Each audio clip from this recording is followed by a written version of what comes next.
Hey guys, Dave here from Nerdarchy, for nerds, by nerds, hanging out with, well, Ted. So we're going to shoot a quick video, and we want to talk about playing game systems and styles that aren't really your first choice. But before we do that, down below in the description, you can find a link to the Nerdarchy newsletter. You should click that and check it out. It's where you're going to find out how to game with Nerdarchy, get weekly gaming tips, and any other cool stuff we want to send you. It's going to come through your email. So this has come up at various points in gaming throughout, I guess I want to say gaming career, but it's not really a career. The hobby, and I'm sure you've dealt with it. Well, I mean, we've played quite a large variety of systems and versions, and I found a lot of gamers who have always sat back and said, "Well, I don't play X, yeah. Or think of all the large populace of people who are like, oh well, 4th edition I just didn't like, so I'm not going to play that. And specifically with the fantasy genre, you've got people who are hardcore. Well, I stuck with Pathfinder and I'm not leaving it. Other people say I stuck with D&D and I'm not leaving it. And there's a literal line and they refuse to cross. Right, but then there's a bunch of other games. Yeah, absolutely. There's the OGL. Not the OGL. What is it? ORS. It's basically people that are basically still playing like the first version of Gygax, and they've just added on to that, and they haven't come away from that. I know I'm probably getting the letters wrong, but I know you guys are out there. You're probably even watching this. You want to play a little bit. I know you do. But no, there's definitely games like I really hate the Palladium system, and so certain people just love it. I know that there's some serious Palladium heads, and I've known a couple people that they have an equal collection of 3rd edition books that I have. They have the same amount in Palladium, and it doesn't matter what you're playing, whether you're playing Rifts, whether you're playing superheroes, whether you're playing something else, heroes. You can there's books for it. You can do whatever. I myself, I've only played a handful of sessions of White Wolf. And I just think that the dice mechanic, or at least the D10 version, I don't like it, because I made a character, 10 in, whatever, 5 dots in ranged combat, 5 dots in dexterity. He's the best that he could possibly be at character creation, and yet I've got rolls where it's like, oh, you dropped 4 ones. There's no way in heck you've got any chance of making this successful. And I've had discussions with people who are White Wolf fans, and I've had discussions with people who aren't, and it's like, if you've got a cumulative based build like D&D where you acquire pluses, it's in my opinion a better system, because as you get better, your total number will wind up getting better, as opposed to a dice pool which can literally just crap on you if the dice feel like going that direction. Yeah, well, true, but I don't really want to go that route. I don't want to be talk about bad systems or good systems, but more so I want to talk about having fun. Like, what's important about gaming for me? At first, it's the people I'm gaming with. Absolutely. That that's the first indication of a system or a game style that I'm going to play, regardless. Second is the story, because you can tell a good story in any game system. It doesn't really matter. 100% agree with you. It doesn't matter. I've played in plenty of games, especially online, with people that I just enjoyed hanging out with and that I like, because they're playing a system that I predict wasn't my preference, but I'm like, I know I'm gonna have a great time because I like playing with these guys. Teenage Mutant Ninja Turtles, another Palladium system. Absolutely. Andrew Knapp, SR2 Joker, ran a really fun game with that.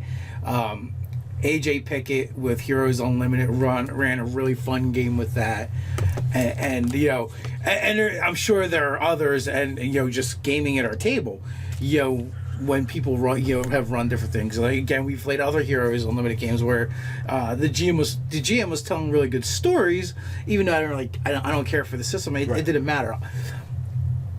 I want to say to people, don't limit your fun because of these preconceived notions. Yes, absolutely. If you've got a character concept and a game that's going to be run, it doesn't matter what the rules are, because the rules is only the facilitation of the non-narrative parts. And if you can say, well, all right, I'll just deal with the mechanics to be part of that narrative, that's where the fun is. In my opinion, I've had people, when we had that Ninja Turtle game, I'm not a super fan of Palladium. We've had our discussions, and I'd much rather play Mutants and Masterminds. I think it's a better mechanics, but that wasn't the game that was being run. He was running Ninja Turtles right out of the 1991 book Ninja Turtles, and I'm like, well, I'm not gonna pass up the opportunity to play just because I don't like Palladium. And I made two characters just for shits and giggles. One was clearly overpowered in total Palladium fashion, and the other one was, moderately powerful, but fit more with what I initially wanted to play. I'm like, well, I'm going to choose to play this one. But this is what can happen if, things go crazy.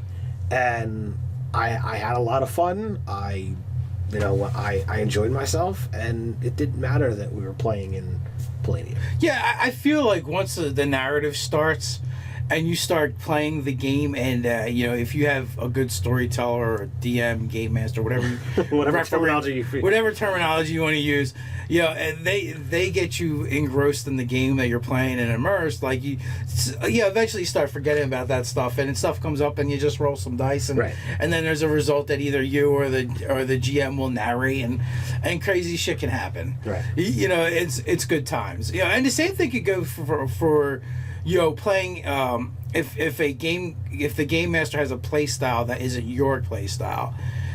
For one, like, of all the people at the table, I believe the GM gets the right to kind of dictate the game style. He's the one that's going to put the most work into the game. He's going to have the most vested time to make this game happen. So I feel like he gets the right to choose the game style. Absolutely. Now, that being said, he should express it to his players so they know what they're getting into. Right. You don't want to make this high and mighty emotionally challenged character and get thrown into a Monty Python-esque game. Yeah, it's not gonna work. It's not gonna work. So, and now that being said, like, once the GM lets you know what kind of game this is, then if you're going to play in that game, it's your responsibility as the player to match that game style in a way that you can enjoy.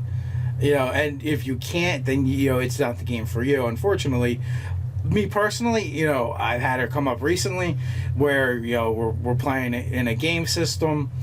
I come up with a concept that I'm kind of in love with. I like the idea. I think I had a lot of fun with it. The GM seems to like it. But, the parameters of his play style, weren't going to make that character work the same way all the other characters would. So instead of me trying to shoehorn that in, I'm like, no big deal. I'll just change to something else and go, oh, well, this is the play style. These are the rules as they're going to be presented.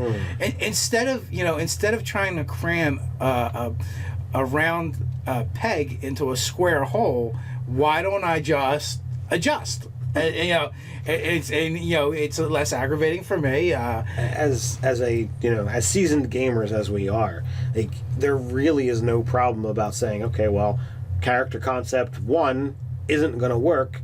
Move on to character concept 2.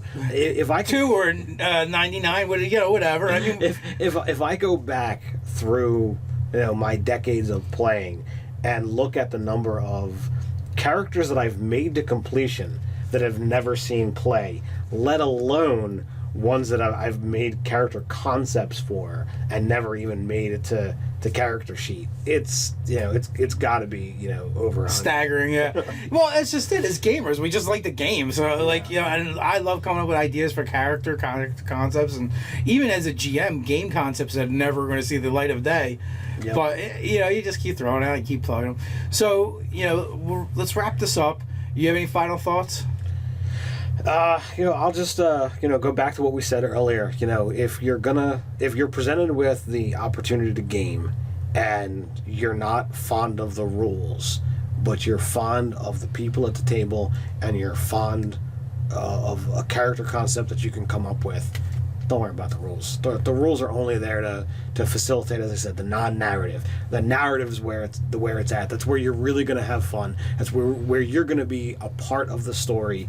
And yeah, the dice know, the dice, have an idea of what's going to be a great story, so just roll with it. So, my final thought would be, not even just in gaming, just life in general, be open-minded and find the fun.